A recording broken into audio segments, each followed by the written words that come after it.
Diuretics में सबसे पहली क्लास जो अभी हम डिस्कस करेंगे वो है कार्बोनिक एनहाइड्रेज इनहिबिटर्स।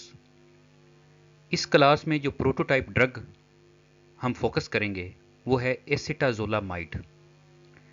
एसिटाजोलामाइड एक एंजाइम कार्बोनिक एनहाइड्रेज पे काम करती है।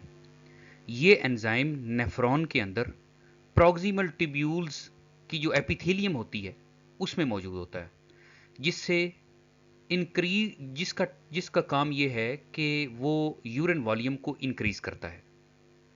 ये तो हो गया इसका मैकेनिज्म। अब इस ड्रग के यूजेस क्या हैं?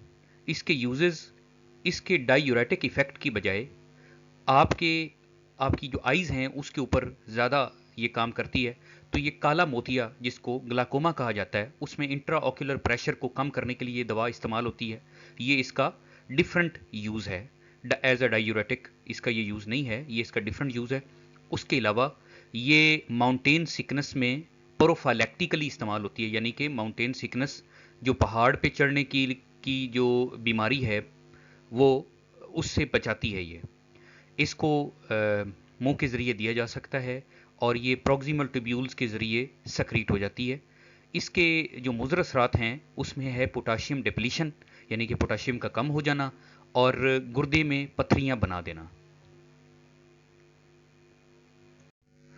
जैसा कि नाम से जाहिर है, ऑस्मोटिक डायूरेटिक्स ये इसकी दूसरी क्लास है पेशाब आवर अद्वियात की, और इसमें प्रोटोटाइप ड्रग है मैनिटोल। नाम जैसा कि जाहिर कर रहा है, ये वाटर की एक्सक्रीशन बढ़ा देगी ये क्लास, और सोडियम एक्सक्रीशन को रोक के रखेगी, यानी कि वाटर को ज़्यादा निकालेगी जिस्म से और सोडियम कम निकलेगा जिस्म से। अब इसके ज़्यादातर जो यूजेस हैं ये उन कंडीशंस में इस्तेमाल होती है जहाँ पे हमें पानी ज़्यादा निकालना होता है जिस्म से और नमकियात को बचाना होता है, और जिसमें हमें यूरिन फ्लो बढ़ जाता है। ये जो ड्रग है मैनिटोल, ये मुंह से नहीं इस्तेमाल की जा सकती, इसको हमेशा आईवी रूट के ज़रिए बजरिया वरीद इस्तेमाल किया जाता है। और इसके मुज़र असरात में जो सबसे अहम साइड इफ़ेक्ट है वो है पानी की कमी हो जाना, जिसको हम डिहाइड्रेशन कहते हैं। डायूरेटिक्स में तीसरी क्लास है लूप डायूरेटिक्स। इनको हाई सीलिंग डायूरेटिक्स भी कहा जाता है, और इनमें जो सबसे मशहूर दवा है वो फ्यूरोसिमाइड है। ये काम कैसे करती है? ये सोडियम, पोटाशियम और क्लोराइड आयंस को असेंडिंग लूप ऑफ हेनले में इनहिबिट कर देती, यानी कि रोक देती है, और इनकी एक्सक्रीशन नहीं होती।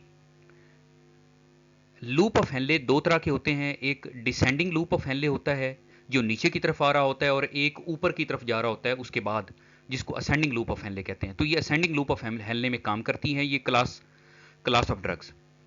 ये जो इसका मेन इस्तेमाल है वो पल्मोनरी एडिमा जब होता है, दिल हार्ट अटैक की सूरत में, हार्ट फेलियर की शक्ल में पल्मोनरी एडिमा यानी कि सूजन हो जाती है, उस वक्त इसको ज़्यादा इस्तेमाल किया जाता है। और ये एमरजेंसी सिचुएशन में बड़ा इफेक्टिव रोल है इसका, बहुत अच्छा काम करती है। ये टैबलेट की शक्ल में भी अवेलेबल है, इंजेक्शन की शक्ल में भी अवेलेबल है, और यूरिन के ज़रिए ये सक्रीट हो जाती है। मुज़र असरात इसमें ब्लड प्रेशर की नॉर्मल से भी ज़्यादा कम हो जाना, नॉर्मल से भी ज़्यादा पोटाशियम का कम हो जाना, नॉर्मल से भी ज़्यादा मैग्नीशियम का कम हो जाना, और ऑटोटॉक्सिसिटी यानी कि आपके कान में इन्फेक्शन हो जाना, उसको ऑटोटॉक्सिसिटी कहते हैं। पेशाब आवर अद्वियात में चौथी क्लास थायजाइड डायूरेटिक्स। लो सीलिंग डायूरेटिक्स इनका दूसरा नाम है। इनमें प्रोटोटाइप ड्रग है हाइड्रोक्लोरथायजाइड। इस क्लास की जो खूबी है, इनकी जो डोज के बाद उसका इफेक्ट की जो कर्व है उसकी रैपिड फ्लैटनिंग होती है, यानी कि जैसे ही आप खुराक देते हैं उसके बाद जब इफेक्ट शो होता है तो वो फौरी इफेक्ट शो करने के बाद इफेक्ट रिजॉल्व भी हो जाता है। अब ये कैसे काम करती है? डिस्टल कॉन्वोल्यूटेड ट्यूब्यूल्स जो कि असेंडिंग लूप ऑफ हेनले के बाद शुरू होते हैं, ये उनमें सोडियम की रीअब्जॉर्प्शन को रोक देती है, और जिससे कंसंट्रेशन ऑफ यूरिन यानी कि पेशाब की मिकदार बढ़ जाती है। इसके थेरेप्यूटिक यूजेस में है ब्लड प्रेशर हाइपरटेंशन, यानी कि बढ़े हुए ब्लड प्रेशर को कम करना, कंजेस्टिव हार्ट फेलियर, दिल के दौरे के अंदर इसका काम है, और हाइपर कैल्सीयूरिया जैसा कि कैल्शियम बढ़ जाता है यूरिन के अंदर, तो उसमें भी इसका रोल है। एडवर्स इफ़ेक्ट्स हैं इसके कि इसके इस्तेमाल से आपके जिस्म में इलेक्ट्रोलाइट्स और नमकियात, इलेक्ट्रोलाइट्स यानी कि नमकियात और पानी वगैरह का इम्बैलेंस हो जाता है। ये मुंह से इस्तेमाल की जा सकती है। इसकी हाफ लाइफ 40 घंटे है और ये यूरिन के ज़रिए जिस्म से बाहर निकल जाती है। आपके साथ जिस तरह मैंने एक एक्रोनिम डिस्कस किया था डायूरेटिक्स को याद रखने के लिए, जो था COLTP, तो P तक हम पहुंच चुके हैं। P मीन्स के ये आखिरी क्लास है डायूरेटिक्स की, सब क्लास, जिसको हम पोटाशियम स्पीयरिंग डायूरेटिक्स कहते हैं। इसकी प्रोटोटाइप ड्रग है स्पाइरोनोलैक्टोन। ये दवा कलेक्टिंग डक्ट्स के अंदर या कलेक्टिंग ट्यूब्यूल्स के अंदर काम करती है और इंट्रासेलुलर साइटोप्लाज्मिक रिसेप्टर साइट्स के ऊपर जाके ये जुड़ती है, जिससे होता क्या है कि ये सोडियम की रीअब्जॉर्प्शन को रोक देती है, लेकिन पोटाशियम और हाइड्रोजन की रीअब्जॉर्प्शन करवा देती है, जिससे क्या होता है कि आपके जिस्म में से पोटाशियम बाहर नहीं निकल पाता, लेकिन सिर्फ सोडियम बाहर निकलता है या बाकी नमकियात और पानी निकलते हैं जिस्म में से। इसके एडवर्स इफेक्ट्स में यह है कि ये आपके मैदे को डिस्टर्ब कर सकती है, मैदे में ज़ख्म कर सकती है, पोटाशियम की नुमाया कमी कर सकती है और मतली की कैफियत हो सकती है और कन्फ्यूजन हो सकती है। ये ड्रग टैबलेट की शक्ल में अवेलेबल है और ये प्लाज्मा प्रोटीन से स्ट्रांगली बाइंड करती है।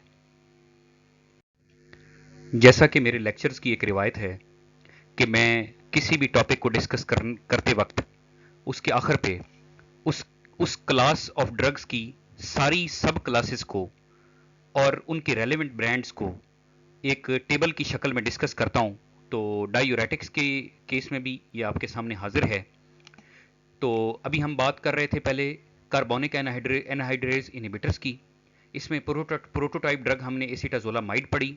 इसमें कॉमन ब्रांड्स डायामॉक्स और AZM के नाम से ये मार्केट में आती है। टैबलेट्स अवेलेबल हैं इसकी 250 mg में और ओरल रूट से ये इस्तेमाल की जा सकती है। उसके बाद ऑस्मोटिक डायूरेटिक्स में ड्रग है मैनिटोल और ब्रांड नेम अवेलेबल्स हैं ऑस्मोटोल और स्टेरीफ्लूटोल। ये इन्फ्यूजन अवेलेबल हैं, जैसा कि मैंने आपको प्रीवियसली बताया है कि इसकी सिर्फ इंजेक्टेबल या इन्फ्यूजन फॉर्म ही अवेलेबल है। तो ये 100 ग्राम्स होंगे इसके 500 ml की एक इन्फ्यूजन बॉटल में, या दूसरे ब्रांड में स्टेरीफ्लूटोल में 87.5 ग्राम्स होंगे इसके 500 ml की इन्फ्यूजन बॉटल में, और रूट इसका IV होगा। लूप डायूरेटिक्स में प्रोटोटाइप ड्रग हमने फिरोसीमाइड पढ़ी और उसमें मशहूर ज़माना ब्रांड लासिक्स है। इसमें टैबलेट्स भी अवेलेबल हैं, इंजेक्शंस भी अवेलेबल हैं, 40 mg और 20 mg में अवेलेबल है और ओरल, IV और इंट्रामस्कुलर इस्तेमाल की जा सकती है। थायजाइड डायूरेटिक्स में हाइड्रोक्लोरथायजाइड ड्रग है, डायोजा के नाम से अवेलेबल है। टैबलेट 25 mg में ओरली इस्तेमाल की जा सकती है। पोटाशियम स्पीयरिंग डायूरेटिक स्पाइरोनोलैक्टोन है। इसमें एल्डेक्टोन और स्पायरोमाइड के नाम से इसकी टैबलेट्स आती हैं। 25 mg, 50 mg और 100 mg में सेट्रेंस इसकी अवेलेबल हैं और ओरली दी जा सकती है। इस वीडियो लेक्चर का डिस्क्लेमर ये है कि ये सिर्फ एजुकेशनल पर्पस के लिए इस्तेमाल की जानी चाहिए और इसको health care professionals, health care students and health literacy seekers इस्तेमाल कर सकते हैं इस वीडियो लेक्चर को। और कोई भी शख्स अपनी सेहत के हवाले से इस वीडियो में मौजूद इंफॉर्मेशन के ऊपर रिलाय ना करे, वो अपने हेल्थ के मैटर्स के लिए अपने फिजिशियन या फार्मासिस्ट से रब्ता करे और इस वीडियो लेक्चर के किसी भी मवाद को copy, cut, paste, reproduce, modify, republish, transmit या डिस्ट्रीब्यूट नहीं किया जाना चाहिए।